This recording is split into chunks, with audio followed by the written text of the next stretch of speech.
बूढ़ा धनीराम ऐसा कमजोर कि नाक पकड़ो दम निकले, ऐसा शक्की कि अपने साए से भी बिदके, हर वक्त अपनी जेब घड़ी में जिंदगी की घड़ियां गिनता रहता। एक दिन लाठी टेकता टेकता 5 किलोमीटर दूर पुलिस स्टेशन पहुंचा। कमबख्त पुलिस थाना भी तो इतनी दूर बनाते हैं कि चोरी चकारी की खबर पहुंचते पहुंचते भी 1 बरस लग जाए। आह! पुलिस थाने के अंदर। मिस मोहिनी, आज तो आप बड़ी मोहिनी लग रही हैं। हवलदार भुल्लन खबरदार, जो मेरी उम्र बढ़ाने की कोशिश की। ए बूढ़े, किधर चला आ रहा है? ये पुलिस थाना है, शमशान नहीं। अरे फिटकार तेरे मुंह पर। हम इंस्पेक्टर साहब से मिलना चाहते हैं। इंस्पेक्टर वामन तुम्हारी खोखों का इलाज नहीं कर सकते, किसी डॉक्टर के पास जाओ। फिटकार, अरे हमारी हत्या होने वाली है और तुझे हंसी सूझती है? हुजूर, एक 80-90 साल के बूढ़े की हत्या होने वाली है। कौन कहता है? वही जिसकी हत्या होने वाली है। अरे फिटकार, इस पुलिस स्टेशन पर कोई गरीबों की भी सुनने वाला है कि नहीं? आपको तो बहुत खांसी है बाबा, आपको किसी डॉक्टर को दिखाना चाहिए। अरे इंस्पेक्टर साहब, फिटकार इन डॉक्टरों पर, क्या सारा पैसा इन्हीं पर लुटा दूं?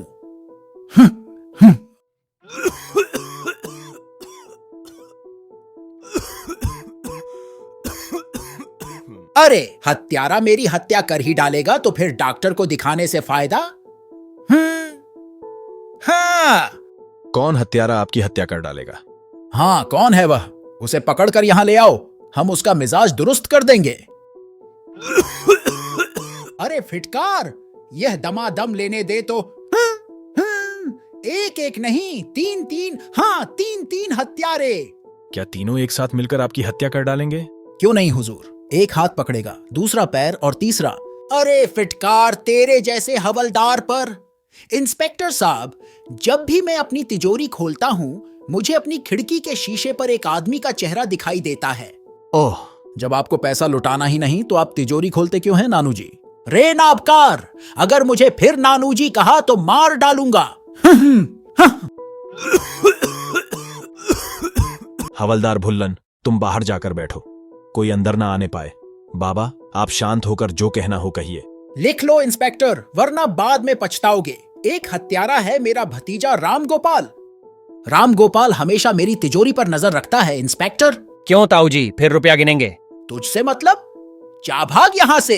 और वह मेरी नातिन नीता, वह मेरी रात दिन सेवा करती है इंस्पेक्टर, लेकिन कभी कभी गलत मौके पर। मैंने कहा, नाना क्या नोट खाकर ही पेट भरोगे? मैं कहता हूं तू उस नालायक चंदू का ख्याल छोड़ दे, वरना मैं तुझे एक पाई नहीं दूंगा। हाँ, मैं एक पाई का करूंगी भी क्या नाना? और वह चंदू का बच्चा। नानू जी, आखिर आप अपनी नातिन के लिए ही तो सारा धन छोड़कर जाएंगे। जाने से पहले ही हमारी शादी के लिए 10,000 रुपए दे दीजिए ना। ऐ नानू जी, निकल जा, मैं कहता हूं दफा हो जा। आया नानू जी का बच्चा कहीं से। मुझे अपनी तिजोरी चोर की तरह खोलनी पड़ती है, वह छाया मानो मेरी खिड़की पर ही रहती है। आखिर बूढ़े की राम कहानी खत्म हुई। आप अपना थोड़ा थोड़ा सा धन इन बच्चों में बांट क्यों नहीं देते? न रहेगा बांस, न बजेगी बांसुरी। बड़े आए सलाह देने वाले, न रहेगा बांस। अरे क्या मैं अपनी खाल खुद ही खिंचवा लूं? नोटों की जालसाजी करता है।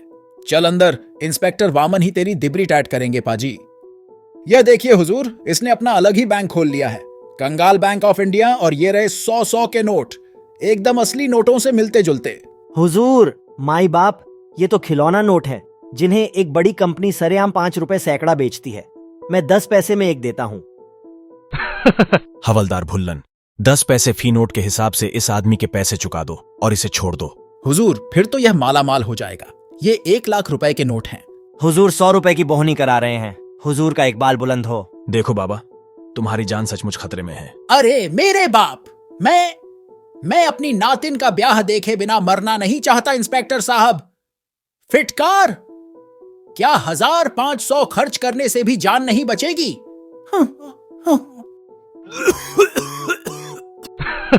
शुक्र है आपको थोड़ी अक्ल तो आई। बूढ़ा इंस्पेक्टर वामन से खुसर पुसर करके लगभग 1 घंटा बाद पुलिस स्टेशन से बाहर निकला। मेरी सारी उम्र की कमाई का 500 रुपया इस इंस्पेक्टर ने ठग लिया।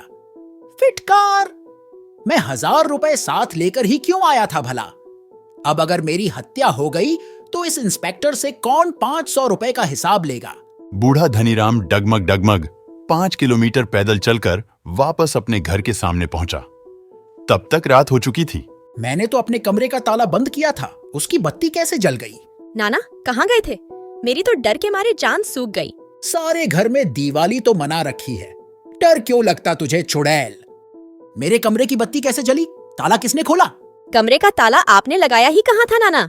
आप एकदम भुलक्कड़ हो गए हैं। जीते जी मेरा दिवाला निकालेगी? फिटकार, एक पाई नहीं छोड़ूंगा तेरे लिए। मुझे आपकी कौड़ी पाई कुछ नहीं चाहिए नाना, आप सब दान कर जाइए। मैं ना कहता था कि ताऊजी अपने लायक भतीजे के नाम ही सब छोड़कर जाएंगे। ठहर जा नालायक, तू मेरे मरने की राह देख रहा है? बाप रे, ताऊजी आपने आज शायद खाना नहीं खाया। अगले दिन संध्या को नीता चंदू से पार्क में मिली। तुम फिक्र न करो नीता, बस मेरी कहीं नौकरी लग जाए, हम दोनों कोर्ट मैरिज कर लेंगे। यही बात तुम साल भर से कहते चले आ रहे हो। लगता है तुम्हारे बजाय मुझे ही सर्विस करनी पड़ेगी। भला तुम क्यों सर्विस करोगी? तुम्हारे नानू जी आज मरे, कल दूसरा दिन। ओह, तो तुम नौकरी नहीं ढूंढ रहे हो, नाना के मरने का इंतजार कर रहे हो? अरे नीता सुनो तो, मेरा मतलब ये नहीं था। कान खोलकर सुन लो, नाना जी कल ही वकील को बुला रहे हैं। नीता, तुम जानती हो कि मैं तुम्हारे बिना एक पल भी नहीं जी सकता, मगर नानू जी वकील को क्यों बुला रहे हैं? तुम जानते हो उनकी सारी संपत्ति मेरे नाम है, मगर अब वह वसीयत बदलवा देंगे। ओह, तो फिर किसके नाम करके जाएंगे? रखेंगे मेरे नाम ही, पर मिलेगी मुझे विवाह के बाद। इसमें क्या हर्ज है? लेकिन अगर मैंने तुमसे विवाह किया तो सारी संपत्ति अनाथालय को चली जाएगी। ओह, अब समझे मियाँ मिट्ठू? अब नौकरी ढूंढने से नहीं, करने से काम चलेगा। हाँ, लगता है कुछ न कुछ तो करना ही पड़ेगा, बशर्ते कि तुम्हारे नानू जी आज रात को हिटे न बोल जाएं। चंदू, अगर तुमने फिर ऐसी बात कही तो मैं तुमसे नहीं बोलूंगी, कभी नहीं। नीता, अरे जरा मेरी तो सुनो, मेरा मतलब था। मैं खूब समझती हूँ तुम्हारा मतलब। तुम्हारा बस चले तो तुम मेरे नाना जी को कल का सबेरा भी ना देखने दो। नीता सुनो तो।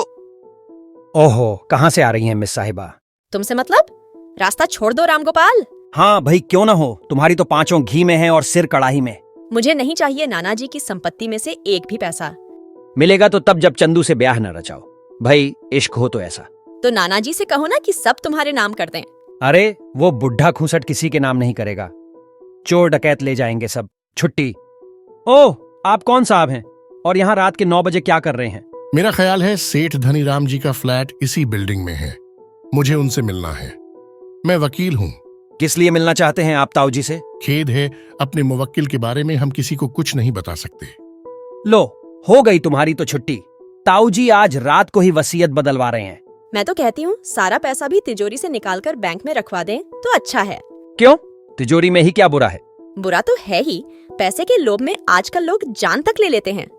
तभी एक धोबी अधमका। हे, हम सेठ धनीराम जी के नए धोबी हैं जी। नया धोबी? पर उनके कपड़े तो धोबी के यहाँ कभी जाते ही नहीं। हाँ, कपड़े तो उनके सब में धोती हूँ। हैं, आप उनसे घने पैसे झाड़ने के फेर में होंगी। मैं तो कुल 98 कपड़ा ले हूँ जी। समझ में नहीं आता ताऊजी को हो क्या गया है। मैंने ऐसा नाना जी का क्या बिगाड़ा जो मुझसे कपड़े भी नहीं धुलवाएंगे। उसी रात को 3 बजे एक काली छाया चुपके चुपके सेठ धनीराम के कमरे की तरफ बढ़ रही थी। काली छाया चुपके से दरवाजा ठेल कर कमरे के अंदर घुस गई और दबे पैरों सोए हुए धनीराम की ओर आने लगी। काली छाया ने मेज पर रखे लैंप का तार दीवार के सॉकेट में से झटके के साथ निकाला और उसे धनीराम के गले में फंदे की तरह फंसाकर उसका काम तमाम कर डाला। सेठ के गले से कोई आवाज तक न निकली। काली छाया ने उसके तकिए के पास रखी उसकी जेब घड़ी उठा ली। उसने जेब घड़ी की पीठ का ढक्कन खोल डाला।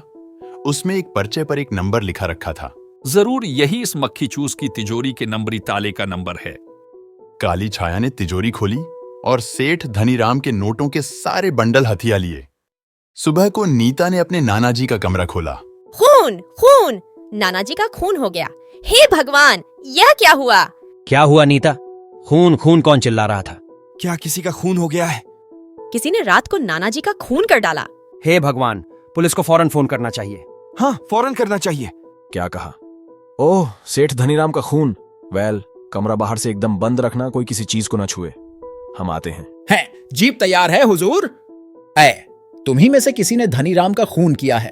खबरदार, बिना हमारी इजाजत के कोई बिल्डिंग से बाहर नहीं जाएगा। हवलदार साहब, मैंने आपको कहीं देखा है। जरूर देखा होगा, हम कभी गायब नहीं होते। कुछ देर बाद पोस्टमार्टम के लिए लाश ले जाई गई। नाना जी, मुझे किसके सहारे छोड़ गए? मैंने भी हत्यारों को फांसी पर न लटकवाया तो मेरा नाम नीता नहीं।